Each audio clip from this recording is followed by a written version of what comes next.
Good afternoon. We are here today and we are getting ready for episode 3. For Shattered by One's Touch, it's a collection, Tears Blossom Collection, Volume 2. I have a total of 11 young ladies that have been restored from trauma, pain, and storms, but most of all, they've been restored. And they're going to give you some information, man, woman, that will change your life for the greater, because you are great. No matter what it looks like today, you are great. So if you have read, or even saw, Shattered by One's Touch, Volume 1, just wait for Volume 2. Triumphantly elected Queen. So ladies, I want to welcome you today to Tears Blossom Collection, Volume 2. And you are going to, first of all, let me just tell y'all looking great. You looking beautiful. You're amazing women. I am totally honored. Because guess what? You're here today. And that is a blessing to me. I am so honored. So I'm going to start with Lisa. Tell us your name and tell us where you're from. I am Lisa McPherson, and I am from Memphis, Tennessee. Thank you so much. And I call you Queen. Yes. I've always called you Queen, but please let the audience know what's your name and where you're from. My name is Jaqueen Rankins, and I am from Mississippi. Mississippi. I crickle letter, I humpback, I. All right. Mississippi. So some of the other ladies actually was from Racine. Wow. Is that Wisconsin or Milwaukee, ladies? Racine, Milwaukee. Yeah, because it's, is it Milwaukee, Wisconsin? I just said I'm from Mississippi. I don't know. It's Milwaukee, Wisconsin, so it's Racine, Wisconsin. Oh, okay. Yeah. And then one lady's from Bahia, Mississippi. That's the sip. That's it. It kind of reminds you of the good old times. Good times. Remember good times? Yeah. Remind you of good times. You know, and things kind of happened, you know, in the house with good times and some of the other sitcoms that we actually have watched as young children growing up. So today we're going to talk about some of those things. We're going to talk about your stories and what you're actually writing for the readers to glean from. So Lisa, tell us what's the title of your story. The title of my story is The Pain, the Hurt, My Deliverance into My Purpose. That is such an awesome title. Let me tell you why that's an awesome title. It's just me, and I have not actually read the story. But just me looking in as a reader, it tells me that she's acknowledged the pain, the hurt, but most of all, you acknowledge that you've been delivered into your purpose. Yes. So are you saying that your story was a part of your purpose? Yes. Wow. Because it took what I went through, you know, in my marriage, because I will be talking about the household, my marriage, and what I went through. It was so much pain and so much hurt, but God had a plan for my life, and I was delivered from what I went through. And when I went through deliverance, that's when I received my purpose, what God had for me to do, and it was a part of all that. It was a part of all that. Mhm. That is awesome. Awesome, awesome. So, Jack Queen, Yes. what's the title of your story? The title of my story is The Bad, The Ugly, The Good, and Now God's Masterpiece. The bad, The ugly, the ugly, the good, the good, and now God's and now God's masterpiece. Yes, yes. So you saying, now, just looking in. So I'm seeing that you're saying, yeah, God, I may have been bad. Mm-hmm. Hallelujah, I've been there. Yeah, God, it was some good. Yeah, God, it was some ugly too. But now, I'm ready as your masterpiece. As your masterpiece. As your masterpiece. A lot of times people look at the finished version, the masterpiece, how good it is, how wonderful it is. But no one ever talks about the trial and error Of getting there. of getting there. Mm-hmm. It takes a lot of trial and error to get there, a lot of restarting, a lot of resetting to get there. And the masterpiece is good. That's the manifestation of it all. But what about the steps that it took to get there? I'm telling you. And that's why women and men have stories. It's kind of like, I want you to picture this. Think about a washing machine. And you have the laundry that you pick up. You may pick up laundry one by one and put it in the machine. Or you may pick up a whole group of laundry and put it in the washing machine. But guess what? Every piece does not get washed the same. Sometimes you have to rewash. Just like that, trauma goes in stages. Just like healing comes in stages. If you have read this book, or if you have actually saw the interviews from volume 1, these ladies in volume 2 have went exactly through that. They've been cleaned, and now they've been restored. And they want you, man, woman, boy, girl, they want you to know that you can be restored. Past the hurt, past the pain, past the storm, to restoration. And you're still a queen, and you're still a king. Lisa, tell us, in this process of you saying yes to this opportunity, what has the experience been like for you? It has really just helped me into my daily life and trying to help others and what they're going through. I know so many people that's going through, you know, what I have experienced, and writing this is like teaching me how to prepare to teach others how to get through That's their good. trauma. That's good. So have you ever had a desire before to actually coach young women, or, you know, probably have like a counseling session with other people that have similar stories to yours? Yes. I So did. tell us just a little about your story, just a little bit. With my story, I was married for 14 years, and my husband, he started out as, you know, a loving man. Everybody thought we had the perfect marriage, but we was living a lie.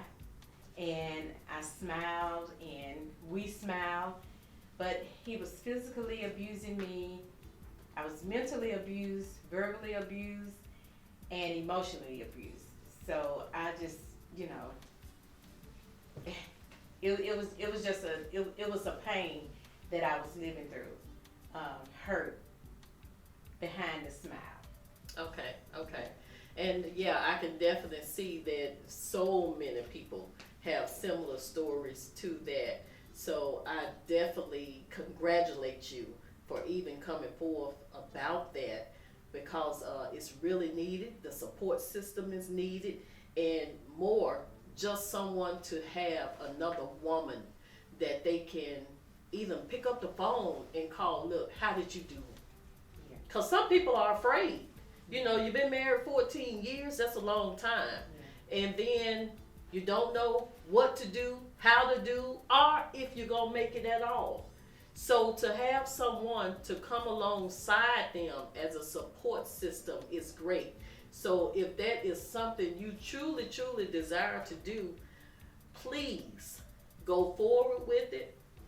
And ladies, if you have anyone at all that if you don't have anyone that you can reach out to, these ladies today, they will give their contact information at the end of the broadcast. Reach out to one of them, even if it's social media. Do not stay in an unhappy place. And I always said, happiness will keep you around. Happiness will keep you living. You want to live happy, whole, and in your destiny. So, Jacqueline. Yes. Tell us a little about your story. Ooh, my story.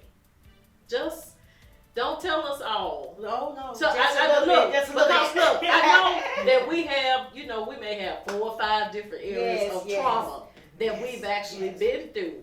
I myself, I know it's about 4 or 5 different Yes, areas. yes. So pick the one that you want the audience today to know about, to glean from, and hey, you have to get the book to see the rest. Yes, so I want the audience to glean from talking about childhood trauma when it comes to dealing with the hush-hush syndrome is what I like to call it. A lot of our culture, to where things go on as a young child, abuse goes on, and we're taught to just be quiet about it. Don't say anything about it because it's for the family. You don't want to hurt the family. And my story talks about how those incidents mold and shape a person's life to be who they are today. The masterpiece. How did you become that? It started from there. And what happened a lot of times in my book, and what I will talk about as the trauma, is that it's a known as that's the basic for our culture that don't talk about it. Don't say anything about it. And I know a lot of people might not like this, but I'm just gonna be transparent. Pray about it. We just gonna pray about it. And in that, it puts trauma there. Yes, pray about it. I don't want the word to take that wrong, but yes, pray about it. But we need to talk about it. Right, you have to. We need to be able to let it out. We need to be able to have someone else on the outside to discuss this with. And it can't be hushed because this is a family thing. The abuse was in the family, you don't talk about it. So that's a little bit about what the story will be about. It's deep, and I think that it's important. I had to learn in a journey that who I am today, that's where it started. That culture starts, and I'm sure I'm not the only one. I hope this story helps a lot of other people, women, men, because men go through that. Abuse as a young male, to be able to really understand why they made decisions later on in life the way they did, why they think the way they do, why they act the way they do, why they dress the way they do. And a lot of that comes from their trauma. Yeah, and knowing that family meetings is for a reason.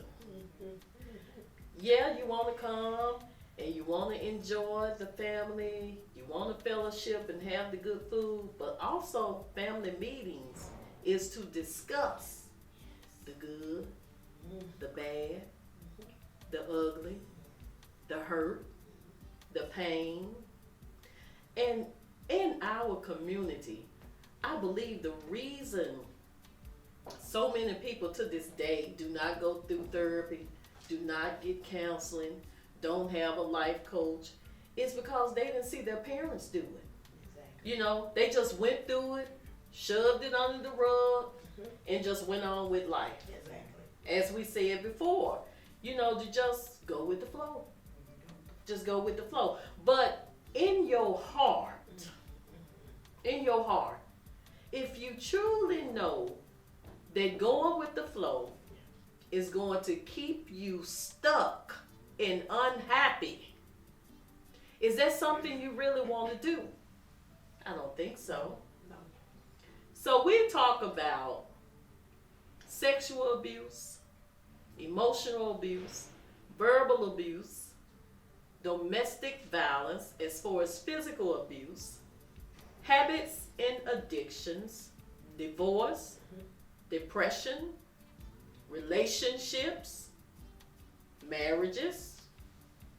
All of these cycles of going through trauma, but just putting it under and leaving it alone, that's not healing. Where actually does depression come from? Where does that dark side come from? That dark place?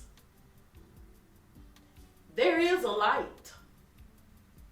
There is a light. But you have to know where that light is. So Lisa, if you had to give some suggestions or advice to someone that has a story similar to yours, tell the audience, what would you suggest? I would suggest first to pray, go to God, and seek Him, and then allow Him to do what He's doing, and you continue to seek God and allow God to work with you in your heart. First, we got to start with, I had to start with myself. Instead of saying, you, I had to look at me.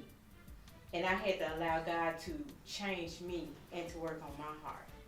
And when I did that, it's like God started working with me, and that's how I was able to accept the things that He was doing.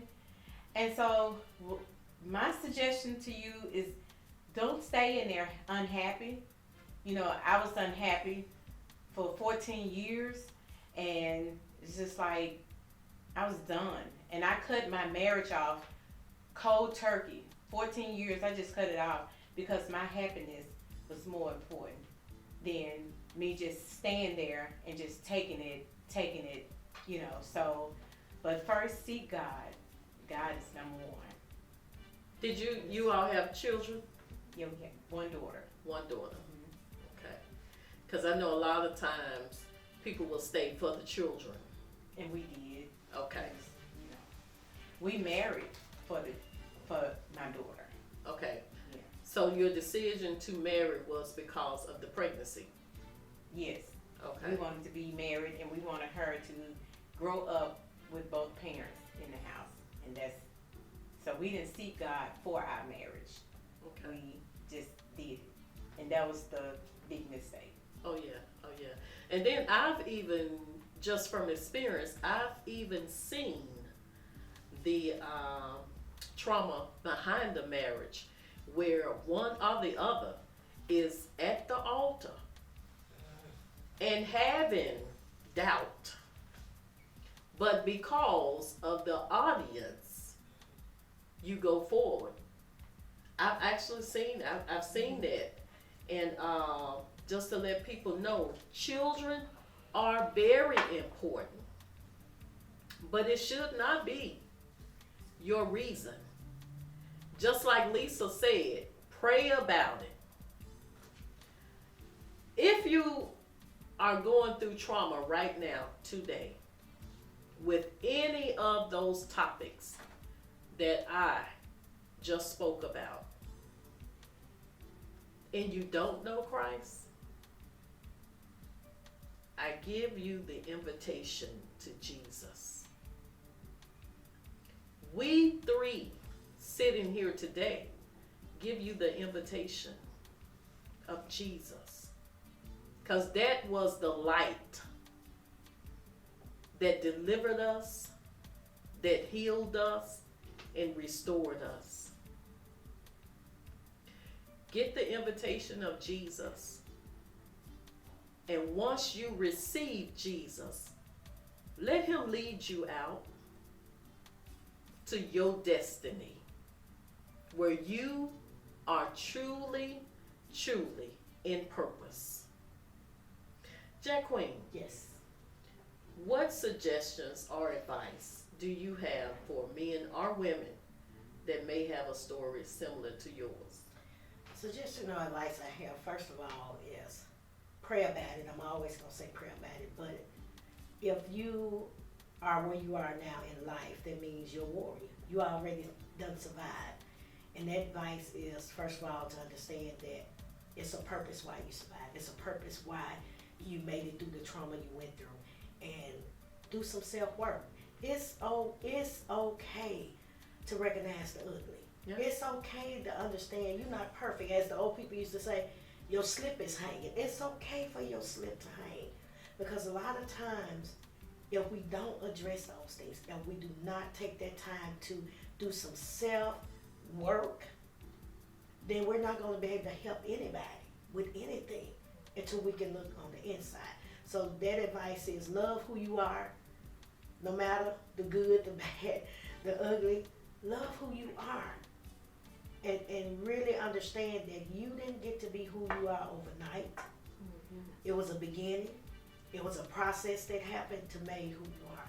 But when you look in that mirror and realize, do you see a masterpiece? Do you really see failure? Do you see something you need to work on?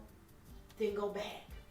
This book, this journey, ripping that Band-Aid off, go back and put the work in so you really can live your purpose and your destiny. Because a dry pitcher can't fill no crop. Come on. So, King, Queen, have you thought about your crown? Is your crown tilted to the left or to the right?